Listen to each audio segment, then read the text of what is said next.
Welcome, everyone. My name is Dr. Stephanie Gripney, and we are super excited. This is really chapter 2 of our relationship with Essex County Community Foundation. We're going to talk just a little introduction with Impact Finance Center, and then I'm going to hand the microphone over to Stratton. And so, who are we? We spun out of University of Colorado, so we're a nonprofit, and we get excited when we hear about that there's 800,000 millionaires in the state of Colorado, and there's over 1 million millionaires in the state of Massachusetts. There's thousands of foundations, there's billionaires, there's family offices and companies. And the core function that we do is provide non-conflicted investor education. So if you think about a conventional Mass Challenge or accelerator in Massachusetts, those accelerators identify, educate, and invest in an entrepreneur. And we're the mirror of that. We identify the individuals and organizations with resources, educate them, and activate them to invest in projects, nonprofits, small businesses, startups, funds, cooperatives. And I will say our vision and our holy grail is to create the easy button. We want everybody on this call, regardless of how many resources you have access to be able to say, I want to invest in housing in Essex. I want to invest in women of color small businesses. I want to invest in the creative economy. You should be able to just have an easy button and go on your retirement platform at a Schwab or Fidelity, whether it's your IRA or a 401k, and you should say, I want to invest in this type of thing. And in order for that to become possible, we at the place-based level have to work with Wall Street, and we have to aggregate $500 million of women of color small businesses up into a single product. That's the magic number. And so at Impact Finance Center, that's our vision of help create the easy button for all of us, regardless of our access to resources, to be able to invest in our communities of place, interest, and identity. And the super exciting part about that is the work we piloted in Colorado and a couple of other states and places showed that that's absolutely possible. So you can think about it as housing. If there's $50 million of housing investments in Colorado and Massachusetts, then there should be 300 million in the region, which means not only would we pass that $500 million mark, we should have 2.5 billion. So it's super exciting that that dream is becoming more and more possible.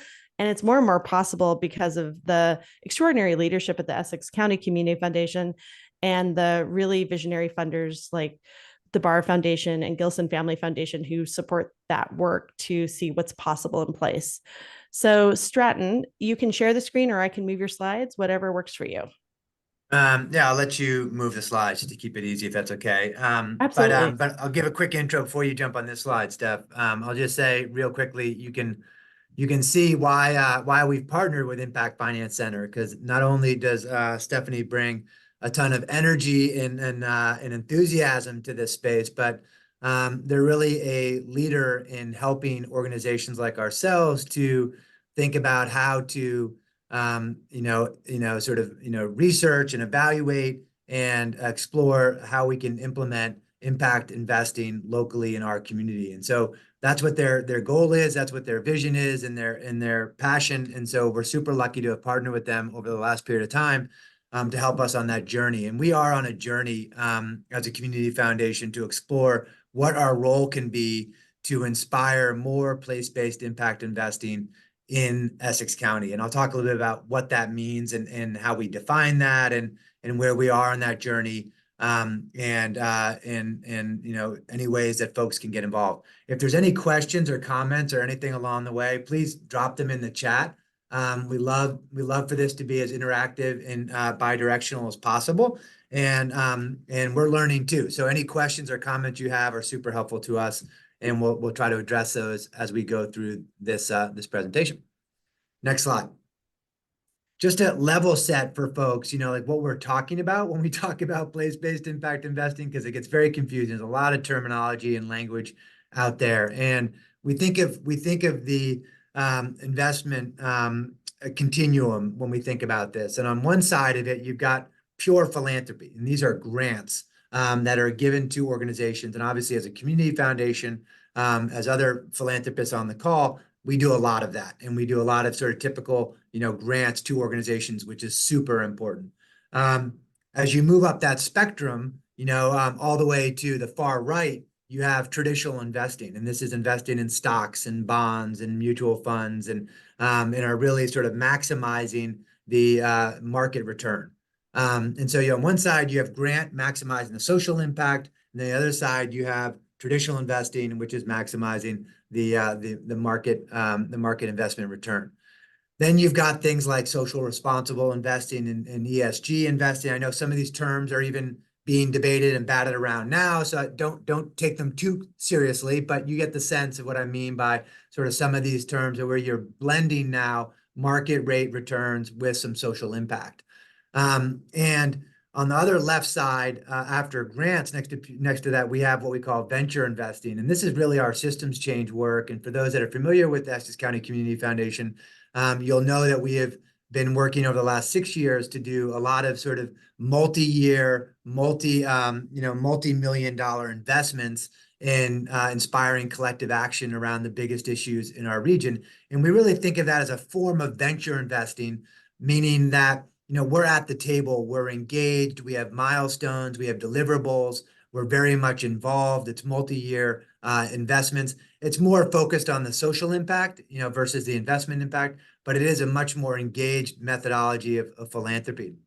And so what we're really exploring now is in the new bucket, which are sort of, have been called program related investments, or PRIs, or recoverable grants, or loan products that complement our grant work and complement our systems change work as a new way of deploying capital into the community to help the nonprofits and our community members realize their vision and goals, and to complement that grant making work that we're doing in the region. So really, when we talk about place-based impact investing, in our mind right now, we're really thinking about that program and thematic investment area that is aligned with our grant making and systems change work, and becomes another tool in our toolkit of the different forms of investment that we can do in the region, and really helps us unleash a whole bunch of other capital that is in the region and outside the region that can be deployed to, again, complement the grant making and community work and the systems change work that we're already doing in the community. So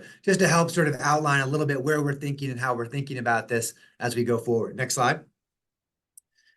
And so just as a quick context, we've been working on this, for over 12 months. We've partnered with Impact Finance Center, and consistent with our systems change methodology, we start with gathering the data. And so we've spent a lot of time working with Impact Finance Center to really understand the ecosystem of place-based impact investing today in Essex County. Next slide.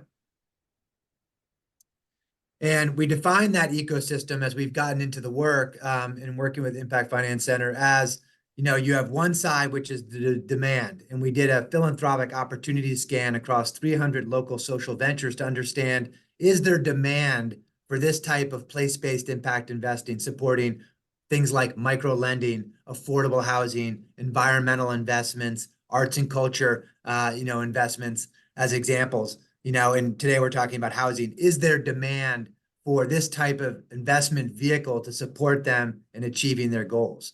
On the other side, we looked at the supply. Is there potential for supply? Is there assets that are charitable assets in particular that are available both in the community or in the region or across the country that could be accessed to meet that demand?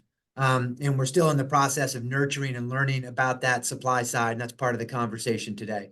And then in the middle, is there intermediaries in an enabling environment that can match the supply with the demand? In the next slide, Steph.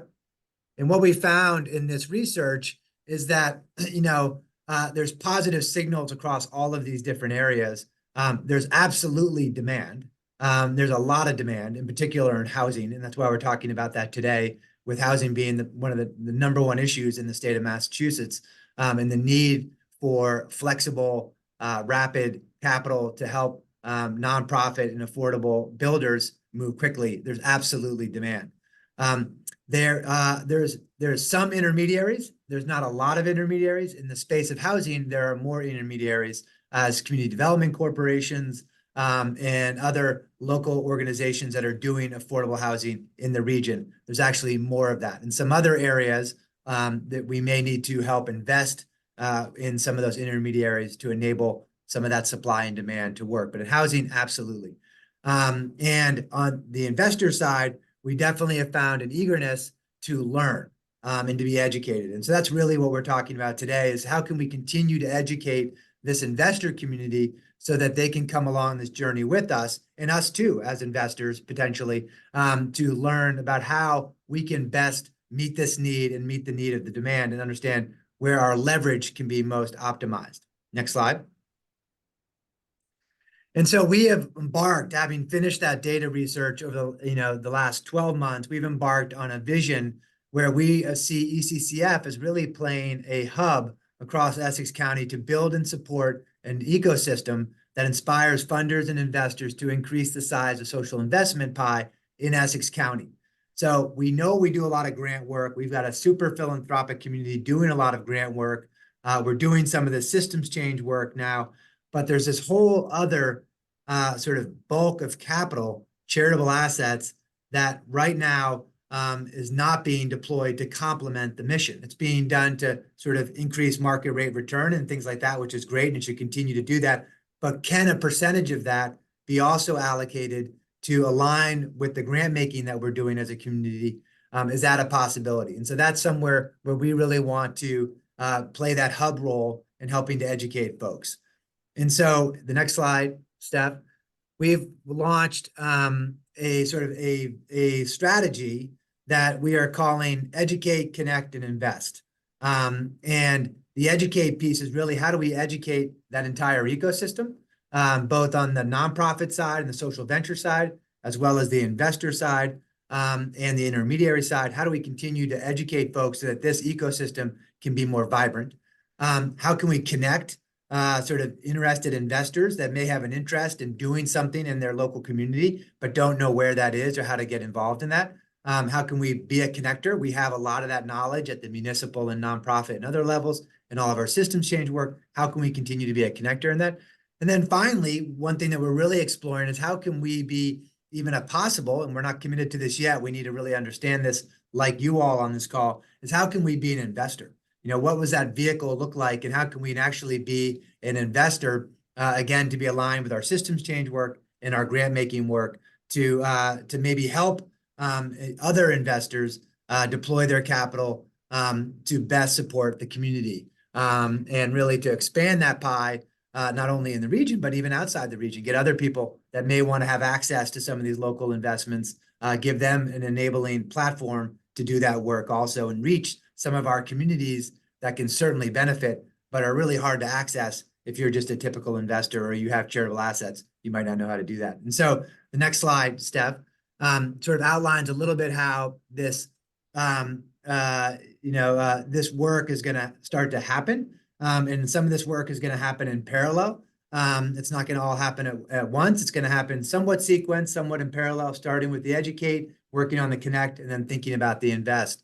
But we have a series of webinar events that we're doing today. This is one of them. And then most importantly, and I'm sure we'll put this in the chat in a second, we have a series of in-person events for those of you that are in Massachusetts or that can come to Massachusetts. We'd love to have you join those in-person events that are going to be with Impact Finance Center, which are going to be a sort of an intensive, interactive, day of learning around really how can investors do this work in arts and culture and in housing. We have 2 different days, one focused on arts and culture, focused on studio space, workspace, commercial space, and housing, as well as one just a pure on housing. So it'll be a much deeper dive, and we really want to get as many folks to participate in that.